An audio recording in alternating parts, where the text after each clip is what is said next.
All right. Hey, Shalom.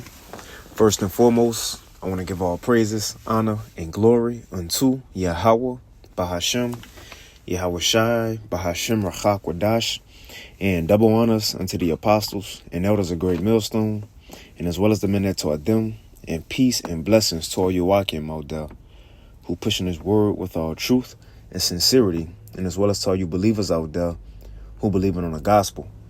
And it's the brother Quara Abad from the GMS Houston camp. And I want to go into another lesson that Lord willing to do be edifying. And I was in that Romans 8 again, and I want to highlight another verse in Romans 8. You know, and the thing is that when you look out into the world, whether people, directly know that the Israelites under Yahweh Shai will be used to change this current fallen state, that we see in the world, and, the conditions of the world, or indirectly. And when I say indirectly, some people might not know that it's written the Israelites supposed to rule and make the earth better. But in their spirit, they see that things are not how it's supposed to be. Life is not how, as they would say, God created it to be.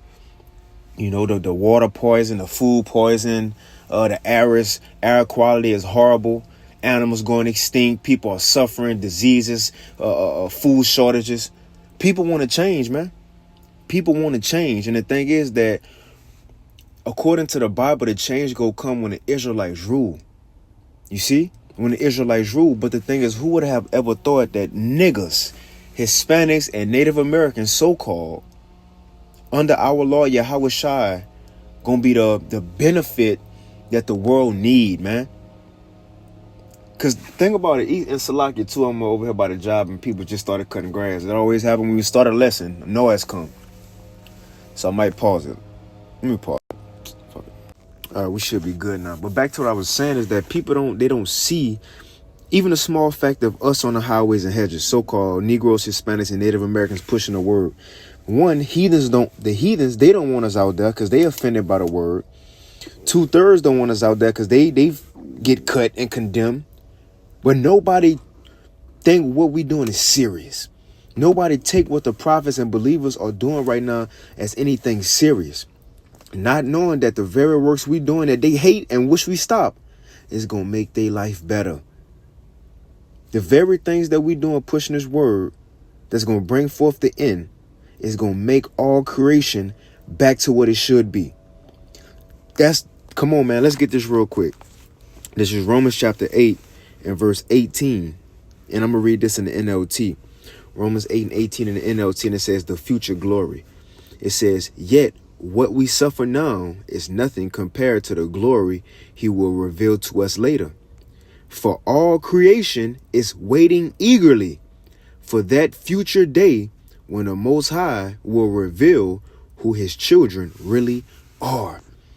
You know why everybody waiting? Because that's going to be the day everything will be made back right. Now, you know why the earth is in a state it's in? Because the Heavenly Father chosen people not ruling it. You have people faking like they're the chosen people and they messing the world up. You have the devil, the lowest of the low, the bottom on a totem pole of heathens ruling over the whole world. Like Elder Yahshua always say, a man who gave away his birthright for some uncooked food, he ruling the world right now. And everybody's suffering because of it. Not knowing, and you know what's so cold, man, how the Lord set this up. Everybody look forward, well, now it's changing, but everybody look at the white man like he just him. He the reason for technology and planes and the advancement of society in the world. But he the reason the world is like it is and why people are suffering. On the other side, people think that Negroes, Hispanics, and Native Americans, that we the lowest of the low. People think that we just ghetto, lazy, bums, not knowing that if we was to rule, this would be a blessing unto them. Those going to be a long 1,000 years of captivity, but after that, you going to be blessed that we going to be ruling, man. You know why? Because we going to have righteous laws. You ain't going to have no kidnappings and children in traffic in our kingdom. You ain't going to have just pork and everything. The other day, the Apostle Ricard came out here when we went camping. Brothers was trying to get him some venison. We found a spot with some venison sausage for him, and we was about to buy it. Lo and behold, pork casing. You know, you don't have to worry about just, being, your taxes being taken out, your check before. Come on, man. People gonna realize that having the ones they think is the ghetto ones, the less than, but we the Israelites, people gonna realize we are their blessing. Right. People gonna realize that we their blessing. This is Romans 8:18 again. It says, yet, in the NLT, yet what we suffer now is nothing compared to the glory he will reveal to us later. For all creation is waiting eagerly for that future day when the Most High will reveal who his children really are. Because the ones who saying they Israelites right now ain't really them. It says, and against its will, all creation was subjected to the Most High's curse. But with eager hope, the creation looks forward to the day when it will join the Most High's children in glorious freedom from death and decay. You see? So first and foremost, the Israelites, but everybody go benefit from the Israelites ruling. It says, for we know that all creation has been groaning as in the pains of childbirth right up to the present time. And we seeing it, the people are complaining. Animals are crying out. Just the Lord creation in the whole, the earth is crying out. It need to be a change, and it's about to be a change. It says, for we know that all creation has been groaning as in the pains of childbirth right into this present time. And we believers also groan, even though we have the Holy Spirit with us as a foretaste of future glory. For we long for our bodies to be released from sin and suffering, right? But I just wanted to get that, just to get the point to show all creation is waiting, whether directly, they know the prophecies and they want the Israelites to rule, or indirectly, they know a change should come. Everybody want that change, and the change is gonna be when the Lord allow the Negros, Hispanics, and Native Americans, right? The lowest of the low in this society, last hired, first fired. Even now they all proverbs and bywords. How they portraying Jake to be the all on snap and EBT, right? These are going to be the rulers of the world, and these are the people who going to help to make everybody's life better, animals' life better, the air quality better, the water better. Matter of fact, let's get this real quick in Wisdom of Solomon 6. Just to show that the things we saying when we going on the highways and hedges, yes, we doing it for first and foremost, our own salvation, and if you have a family, but also for the nation of Israel, but also for the world. Not just Craig, not just the city, but the world. Literally, when we go on the highways and hedges, yeah, we talk against heathens, talk against kingdoms, talk against our own people, but it's for the world's benefit at the end of the day. Wisdom of Solomon 6. And I'm going to start at verse 20. It says, therefore, the desire of wisdom bringeth to a kingdom. Because Esau, yeah, he was given riches. Yeah, he was given a sword to take over, but he wasn't given wisdom on how to properly keep a kingdom. We have been given wisdom first. You see, in captivity, we don't have no sword. We don't have no riches. We've been given wisdom first, like King Solomon. So when we rule under Yahushua, we're going to know how to properly run a kingdom, man. And I like to say this. When you go in every store and you buy a product, what comes with that product? In a box, you got instructions, right? And it's instructions from who? The owner, the inventor of it, because he know how to use it best. He made it. Well, Esau, he don't know how to run the world because he not following the instructions, the scriptures.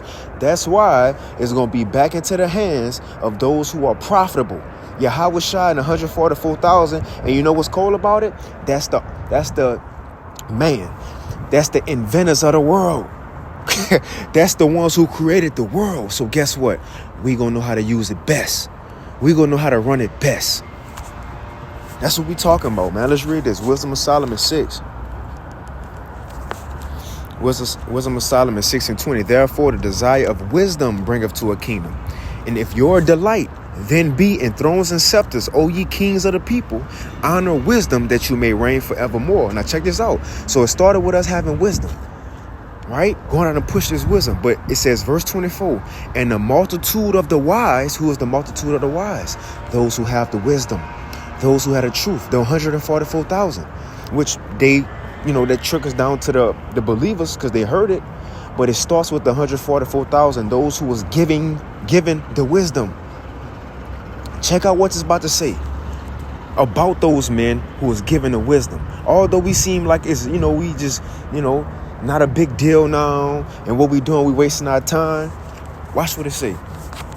Wisdom of Solomon 6:24. It says, but the multitude of the wise is the welfare of the world. What welfare mean? Welfare, the health, happiness, and fortunes of people or group. The well-being, social security, support. So it says the multitude of the wise, ultimately the 144,000, those who the Lord gave this truth to push it out, to bring forth the end. It says that's those men, and what they have been given the word is the welfare of the world. This is going to be the benefit, the happiness, the health that the Lord going to bring to the world because of what these men are going out there and pushing. And it's all going to happen through Yahweh Shai, man. Because in order for Yahweh Shai to come, we have to speak these things into existence.